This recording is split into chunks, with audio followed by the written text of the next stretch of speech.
ils avaient annoncé de la pluie. Je m'attendais à ce qu'elle soit beaucoup plus haute, l'eau. T'imagines? On se serait retrouvés inondés. Mais non, la Bièvre, c'est pas un fleuve de montagne, c'est pas possible. Mais tu penses que Buc pourrait être peut-être submergé par une crue pareille? Bah, je sais pas, t'as peut-être raison, faudrait vérifier.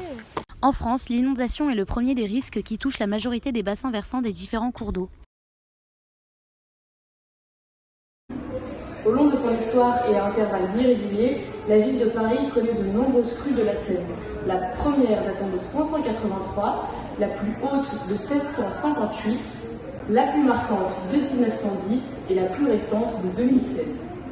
Un bassin versant est un espace drainé par un cours d'eau vers lequel convergent toutes les eaux de cet espace. Celui de la Seine couvre près de 80 000 km² et concerne 30% de la population française répartie entre 4 régions, du Grand Est à la Normandie. Il existe deux types de crues, les crues torrentielles et les crues de plaine. Les crues torrentielles sont fréquentes de septembre à novembre dans les zones méditerranéennes. Ce sont de fortes précipitations qui entraînent des inondations très rapides.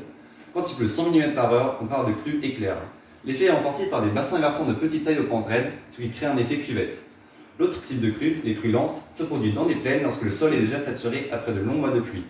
Ici, un cours d'eau sort de son lit à cause d'un débordement des nappes phréatiques. Le problème réside dans le fait que l'eau stagne, surtout quand les surfaces sont goudronnées. Nous avons la chance aujourd'hui d'avoir avec nous deux experts météorologiques. Pouvez-vous présenter votre organisation? Le Deutsche Wetterdienst fait depuis 1975 partie du Centre européen de prévision météorologique. Nous sommes aujourd'hui les donneurs d'alerte officiels de risques météorologiques graves en Allemagne, notamment pour les inondations. Et donc en Allemagne, avez-vous déjà dû faire face à ce genre d'événements météorologiques extrêmes? Nous avons été confrontés à une crue centennale et à montée lente en 2002, comme la crue de Paris, le sol ayant été gorgé d'eau suite à une pluie diluvienne pendant des mois. L'eau s'est accumulée à la surface, provoquant une crue ravageuse. 2 mètres de largeur, 10 cm de profondeur. Ok, prête? Vas-y. Ça fait 3 secondes, donc 0,3 mètres par seconde.